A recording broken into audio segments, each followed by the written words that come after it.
पिला माने आस पढ़िबा चैनल को तुम मानकु स्वागत। आज आमे पढ़िबा प्राकृतिक संपद और ताहार प्रदूषण बा natural resources and it's pollution न पार्ट 3 को पढ़िबा। आमे प्रीवियस क्लास रे पार्ट 1 और पार्ट 2 विषय रे डिस्कस करिथिले। तो आज आमे आजिरो क्लास रे आमे पढ़िबा प्रदूषण विषय रे बा पॉल्यूशन विषय रे पढ़िबा कोन ना जल प्रदूषण और वायु प्रदूषण। आमे पार्ट 2 रो प्रीवियस क्लास रे पढ़िथिले कोन सॉइल पॉल्यूशन विषय रे पढ़िथिले, मृत्तिका प्रदूषण विषय रे पढ़िथिले। आज आमे पढ़िबा किंतु वायु प्रदूषण और जल प्रदूषण विषय रे पढ़िबा। तो चलो आज रो क्लास को स्टार्ट करिबा। तो पिला माने आमे प्रथमे वायु प्रदूषण विषय रे पढ़िबा, एयर पॉल्यूशन विषय रे आमे प्रथमे पढ़िबा। तो देखो पिला माने अधिकरु अधिक कलकारखाना और जानवाहन निर्गत दूषित बाष्प द्वारा वायुमंडल प्रदूषित हेबारे लागिछि। आमे जानिचे जनसंख्या बढ़िबा द्वारा आमे जनसंख्या मानकर चाहिदा पूरण पाई आमे कोन करूछे ना विभिन्न प्रकार रो कलकारखाना सृष्टि करूछे। जे कलकारखाना रे कोन हुए ना आमे विभिन्न प्रकार जिनसर उद्भावन करिथाउ। तो सेई जो कलकारखाना रु बाहरुछि कोन हमर विषाक्त गैस जो बाहरुछि एवं हमर कोन जानवाहन जो निर्गत होछि विषाक्त गैस बा दूषित बाष्प। तो सेई बाष्प द्वारा हमर वायुमंडल कोन प्रदूषित हेउछि। तो पिला माने वायुमंडल रे रासायनिक पदार्थ एवं कणिका निर्गत जोगु होइथाय कोन वायु प्रदूषण होइथाय। कहा पाई ना रासायनिक पदार्थ एवं कणिकार निर्गत जोगु वायुमंडल प्रदूषण होइथाय। तो देखो कलकारखाना जानवाहन और घर कराणा पाई आमे आजिकल अधिकरु अधिक खनिज इंधन व्यवहार करूछे। फल वायुमंडल को बहुल परिमाण रे अंगारकाम्ल बाष्प और अंगारक कणा निर्गत हेबा संगे संगे कोन जबखारजान और गंधक मध्य ऑक्साइड आकार रे निर्गत हेउची। तो कोन हैला पिला माने तो पिला माने कोन हैला ना वायुमंडल को बहुल परिमाण रे अंगारकाम्ल बाष्प और कोन अंगारकणा निर्गत हेबा संगे संगे जबखारजान और गंधक मध्य ऑक्साइड आकार रे निर्गत हेउची। कोन ना जबखारजान एवं गंधक मध्य कोन ऑक्साइड आकार रे निर्गत हेउची। फल रे कोन होउची ना एही बाष्प गुड़िक वर्षा समय रे जलबिंदु सहित मिसी अम्ल आकार रे भूपृष्ठ रे पड़ी थाए। आमे जाहाकु कोन अम्ल वृष्टि बोली कहिथाउ, कोन एसिड रेन बोली कहू। कोन होय ना एसिड रेन हुए। ये जो ऑक्साइड सृष्टि होता है से ऑक्साइड मिसवा द्वारा बाष्प गुड़िक कोन वर्षा समय रे जलबिंदु सहित मिसी अम्ल आकार रे भूपृष्ठ रे पड़ी थाए, जहाकु आमे कोन अम्ल वृष्टि कहूचे बा एसिड रेन बोली कहूचे। कोन कहले आमे अम्ल वृष्टि कहिले। बुझिला पिला माने ए जो एसिड कोन कला ना अम्ल जलभाग तथा मृत्तिकार अम्लत्व वृद्धि करने द्वारा उद्भिद और प्राणी माने नाना भाव में प्रभावित हुअन्ति। ए अम्ल द्वारा उद्भिद और प्राणी कौन प्रभावित हुअन्ति। देखियो पिला माने बेले बेले स्किन इफेक्ट होउची, कौन ना स्किन इन्फेक्शन होउची। तो ए अम्ल वृष्टि द्वारा कौन स्किन इन्फेक्शन मध्य हुए। एहा व्यतीत कलकारखाना और जानवाहन बाहरुथिबा अंगारकणा वायुमंडल धूलिकणा आकार रे कोन रही थाए। एहा प्रश्वास द्वारा वायु आम शरीर को जाई विभिन्न प्रकार श्वासजनित रोग करिथाए। वायुमंडल रे अत्यधिक धूलिकणार मध्य अन्य प्रकार कुप्रभाव रहिछि। एगुड़िक वायुमंडल स्वच्छता कमाइबा संगे संगे ठंडा पागरे जलकणा सहित मिसी स्मॉग सृष्टि करिथांती, कौन कुहुड़ी सृष्टि करिथांती। घन कुहुड़ी और स्मॉग जानवाहन यातायात रे कौन असुविधा सृष्टि करने संगे संगे जानवाहन दुर्घटना मध्य वृद्धि करिथाए। पिले माने देखिथिबो बेले बेले बहुत कुहुड़ी हेले कौन ना एक्सीडेंट हुए, कहीं ना यात्रा कला बेले देखा जाए नहीं। कुहुड़ी हेबा द्वारा कौन आग आमको देखा जाएनी, आग रास्ता आमको कौन देखा जाए ना थाए, जहाँ फल कौन एक्सीडेंट होइथाए। प्रदूषित वायु द्वारा एलर्जी, कर्कट रोग, हृद रोग, चक्षु रोग और चर्म रोग आदि होइथाए। कौन कौन सबू डिजीज हैला, केम डिजीज होइथाए ना एलर्जी, कैंसर, हार्ट अटैक व हार्ट डिजीज, चक्षु रोग और स्किन इन्फेक्शन होइथाए बा चर्म रोग होइथाए। ବାୟୁ ପ୍ରଦୂଷଣ ଦ୍ୱାରା ଅନେକ ପ୍ରାଣୀ ଓ ଉଦ୍ଭିଦ ପ୍ରଭାବିତ ହୋଇଥାନ୍ତି ଓ ସେମାନଙ୍କ ମଧ୍ୟରୁ କେତେକ ବାୟୁ ପ୍ରଦୂଷଣର ସୂଚକ ଭାବରେ କ'ଣ କାର୍ଯ୍ୟ କରିଥାନ୍ତି। ପ୍ରଦୂଷଣର ସୂଚକ ଉଦ୍ଭିଦମାନଙ୍କ ମଧ୍ୟରେ ଲାଇକେନ୍, ଯେଉଁଟା କ'ଣ ଆମର ଶୈବାଳ ଜାତୀୟ ଉଦ୍ଭିଦ। କେଉଁ ଦୁଇଟି ଉଦ୍ଭିଦ ଅନ୍ୟତମ ନା ଲାଇକେନ୍ ଏବଂ ଅର୍କିଡ୍ ଆଦି ଅନ୍ୟତମ। ପ୍ରଦୂଷଣର ମାତ୍ରା ବଢ଼ିବା ସଙ୍ଗେ ସଙ୍ଗେ ଲାଇକେନ୍ ମାନଙ୍କର ସଂଖ୍ୟା କମିବା ଆରମ୍ଭ ହୋଇଥାଏ ଓ ଅତ୍ୟଧିକ ପ୍ରଦୂଷିତ ଅଞ୍ଚଳରେ ଏମାନେ ପ୍ରାୟ ଦେଖିବାକୁ ମିଳନ୍ତି ନାହିଁ। ମାନେ ଏ ଲାଇକେନ୍ ବା ଶୈବାଳ ଜାତୀୟ ଉଦ୍ଭିଦ ଦେଖାଯାଆନ୍ତି ନାହିଁ। ଇଏ ଥିଲା ପିଲାମାନେ ତୁମମାନଙ୍କର ବାୟୁ ପ୍ରଦୂଷଣ ବା ଏୟାର ପଲ୍ୟୁସନ୍। ଏୟାର ପଲ୍ୟୁସନ୍ ହେବା ଦ୍ୱାରା ଆମର କେଉଁ କେଉଁ ଡିଜିଜ୍ ହୋଇଥାଏ ନା ଆଲର୍ଜି, କର୍କଟ ରୋଗ, ହୃଦରୋଗ, ଚକ୍ଷୁ ରୋଗ ଓ ଚର୍ମ ରୋଗ ହୋଇଥାଏ। ଏସବୁ କ'ଣ ଏୟାର ପଲ୍ୟୁସନ୍ ଦ୍ୱାରା ଏସବୁ ଡିଜିଜ୍ ହୋଇଥାଏ ଏବଂ ଏୟାର ପଲ୍ୟୁସନ୍ ଦ୍ୱାରା କ'ଣ ଆମର ଅମ୍ଳବୃଷ୍ଟି ହୋଇଥାଏ।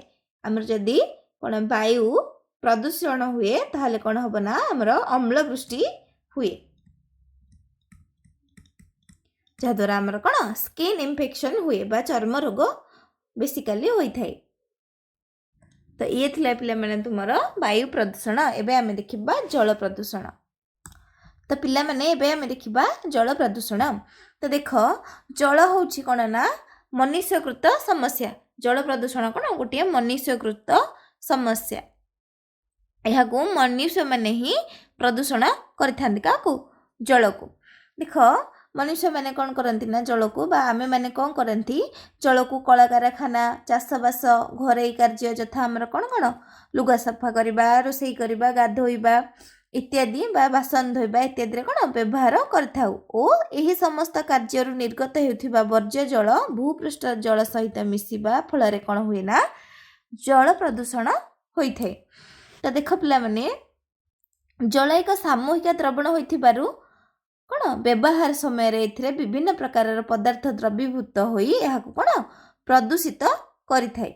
ତ ଦେଖ ପିଲାମାନେ, କୃଷି କାର୍ଯ୍ୟର କ'ଣ ଅମଳ ବଢ଼ାଇବା ପାଇଁ ଆମେ କ'ଣ ବହୁତ କୀଟନାଶକ ଔଷଧ ଏବଂ ରାସାୟନିକ ସାରର ପ୍ରୟୋଗ କରୁଛେ। ଏ ଯେଉଁ ରାସାୟନିକ ସାର ପ୍ରୟୋଗ କରୁଛେ,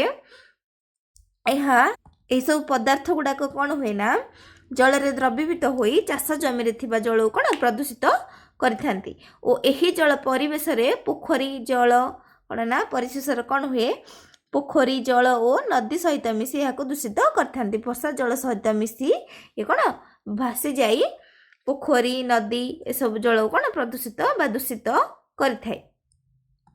ପିଲାମାନେ, ଏଇ ଯେଉଁ କୀଟନାଶକ ଔଷଧ ଜଳରେ ମିଶି ଜଳ ପ୍ରଦୂଷଣ କଲା ତ କ'ଣ ହୁଏ ନା ଜଳରେ ଯେଉଁ ସବୁ ଉଦ୍ଭିଦମାନେ ବା ଜୀବମାନେ ରହିଥାନ୍ତି ବା ପ୍ରାଣୀମାନେ ଅଛନ୍ତି ତ ସେମାନେ ଆକ୍ରାନ୍ତ ହୋଇ କ'ଣ এই ଜଳକୁ ପିଇ ଆକ୍ରାନ୍ତ ହୋଇଥାନ୍ତି ଏବଂ କ'ଣ ସେମାନଙ୍କର ଶରୀର ରୋଗଗ୍ରସ୍ତ ହୋଇଥାଏ ବା ରୋଗରେ ପଡ଼ିଥାନ୍ତି। ପିଲାମାନେ, ନାଳ ନର୍ଦ୍ଦମା ଓ କଳକାରଖାନାରୁ ବାହାରୁଥିବା ବର୍ଜ୍ୟ ଜଳରେ ଅନେକ ପ୍ରକାରର ପୋଷକ ଓ ବିଷାକ୍ତ ପଦାର୍ଥ ମିଶି ରହିଥାଏ। କ'ଣ ବିଭିନ୍ନ ପ୍ରକାର ପୋଷକ ଏବଂ ବହୁତ ବିଷାକ୍ତ ପଦାର୍ଥ ଗୁଡ଼ାକ ମିଶିକି ରହିଥାଏ। ଏହି ପଦାର୍ଥ ଗୁଡ଼ିକ ଜଳଜ ଉଦ୍ଭିଦ ଓ ପ୍ରାଣୀମାନଙ୍କର ବୃଦ୍ଧି, ବିକାଶ, ବିପାକ ଓ ପ୍ରଜନନ ପ୍ରକ୍ରିୟା ଉପରେ କ'ଣ ପ୍ରଭାବ ପକାଇଥାନ୍ତି। କାହା ଉପରେ ପ୍ରଭାବ ପକାଇଥାନ୍ତି ନା ବୃଦ୍ଧି, ବିକାଶ, ବିପାକ ଓ ପ୍ରଜନନ ଉପରେ କ'ଣ ପ୍ରଭାବ ପକାଇଥାନ୍ତି। ଅନେକ ସମୟରେ ବର୍ଜ୍ୟ ଜଳରେ ଅଧିକ ପରିମାଣର ପୋଷକ ଓ ବିଷାକ୍ତ ପଦାର୍ଥ ରହିବା ଦ୍ୱାରା ପରିସଂସ୍ଥାର ପରିବର୍ତ୍ତନ ଘଟିଥାଏ ଓ ଏହାଦ୍ୱାରା ଜଳରେ ଥିବା କ'ଣ ସେନ୍ସିଟିଭ୍ ଜୀବମାନଙ୍କର ବିଲୋପ ଘଟିଥାଏ। ଜଳରେ ଯେଉଁ ସେନ୍ସିଟିଭ୍ ଜୀବ ଗୁଡ଼ାକ ଥାନ୍ତି ସେମାନଙ୍କର କ'ଣ ବିଲୋପ ଘଟିଥାଏ। କାହାର ନା ସେନ୍ସିଟିଭ୍ ଜୀବମାନଙ୍କର ବିଲୋପ ଘଟିଥାଏ। ଅତ୍ୟଧିକ ପ୍ରଦୂଷିତ ଜଳରେ ଜଳଜ ଜୀବ ସଂସ୍ଥାର ବିବିଧତାରେ ସଂକୋଚନ ଘଟିଥାଏ ଓ ଖୁବ୍ କମ୍ ଜୀବ ଏହି ପ୍ରକାରର ପରିବେଶରେ ବଞ୍ଚି ରହିବାକୁ ସକ୍ଷମ ହୋଇଥାନ୍ତି। ସେହିପରି କଳକାରଖାନାର ବର୍ଜ୍ୟ ଜଳରେ ତାପମାତ୍ରା ଅଧିକ ଥିବାରୁ ଏହା ଭୂପୃଷ୍ଠ ଜଳରେ ମିଶିଲେ ଏହାର ତାପମାତ୍ରା ମଧ୍ୟ ଅପେକ୍ଷାକୃତ କ'ଣ ବୃଦ୍ଧି ହୋଇଥାଏ। ଏହାର ତାପମାତ୍ରା କ'ଣ ବୃଦ୍ଧି ହୋଇଥାଏ। ଅନେକ ପ୍ରାଣୀ ଓ ଉଦ୍ଭିଦ ଏହି ତାପମାତ୍ରାର ପରିବର୍ତ୍ତନକୁ ସହି ନ ପାରି ଜଳାଶୟରୁ ନିଶ୍ଚିହ୍ନ ହୋଇଯାଇଥାନ୍ତି। କିଛି ପ୍ରାଣୀ ଓ ଉଦ୍ଭିଦଙ୍କୁ ଏହି ତାପମାତ୍ରା ସୁହାଇଥାଏ ଏବଂ ସେମାନେ କ'ଣ ସେମାନଙ୍କର ବଂଶ ବିସ୍ତାର କରିଥାନ୍ତି ଏବଂ କ'ଣ କରନ୍ତି ଜଳକୁ ଆହୁରି ପ୍ରଦୂଷିତ କରିଥାନ୍ତି।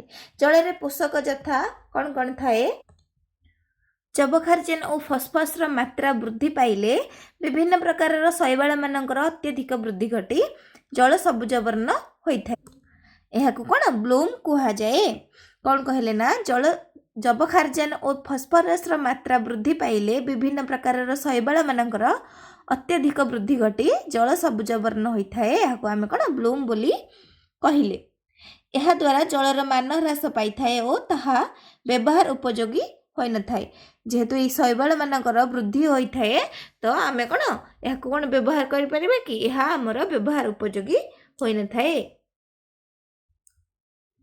पिला माने समस्त वर्ज्य जल रे कौन ना जैव पदार्थर मात्रा कौन अधिक थाए। वर्ज्य जल रे जैव पदार्थर मात्रा अधिक थाए।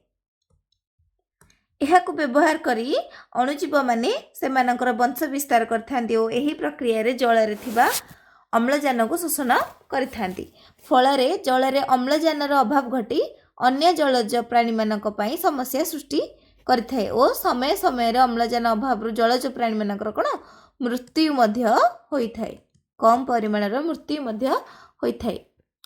बेले बेले कौन समूह मृत्यु मध्य होइथाए। दूषित जल रे अधिक परिमाणर जैविक और अजैविक अणु रहिबा फल जलर स्वच्छता कमी जाए। कौन है ना जल रे दूषित जल रे अधिक परिमाणर जैविक अणु बा आम जहाँ कौन ऑर्गेनिक पार्टिकल्स कहूचे और कौन अजैविक अणु जोटा आम कौन इनऑर्गेनिक पार्टिकल्स गुड़ाक कौन रहिबा फल जलर स्वच्छता कमी जाए।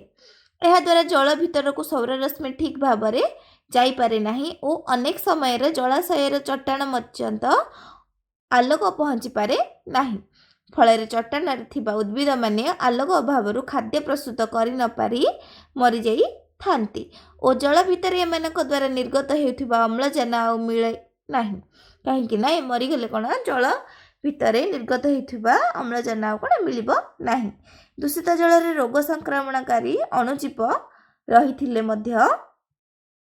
सेमाने जलज जीव मानकु आक्रांत करने संगे संगे सेमानक जरिया रे आम मानकु मध्य कौन आक्रांत करथांती। सेमानकु आक्रांत करथांती आम मानकु मध्य आक्रांत करथांती। ये थिला पिला माने आमर कौन ना जल प्रदूषण। तो पिला माने आमे ब्लूम काहाकु कहिथिले ना जबखार्जेन और फस्फरस मात्रा वृद्धि पाइले विभिन्न प्रकार शैवाल मानकर अत्यधिक वृद्धि घटी जल सबुज वर्ण होता है। यह आम कौन ब्लूम बोली कहिथिले। कौन ब्लूम कह जाए। कहार कहार परिमाण अधिक हेले जबखार्जेन और फस्फरस मात्रा वृद्धि पाइले कौन हम विभिन्न प्रकार शैवाल मानकर अत्यधिक वृद्धि घटी जल सबुज वर्ण होता है। यह आम कौन ब्लूम बोली कहिथिले। तो पिला माने ये थिला तमर जल प्रदूषण आउ वायु प्रदूषण वाटर पॉल्यूशन एवं कौन एयर पॉल्यूशन थिला। तो आम नेक्स्ट क्लास रे शब्द प्रदूषण ओजन स्तर सबुज कोठरी प्रभाव विषय रे पढ़िबा। पार्ट 4 रे आम ए सबु विषय रे पढ़िबा। तो पिला माने आज क्लास रे जदि कहार किछि डाउट रहउची तेबे मते कमेंट सेक्शन में जणैबो।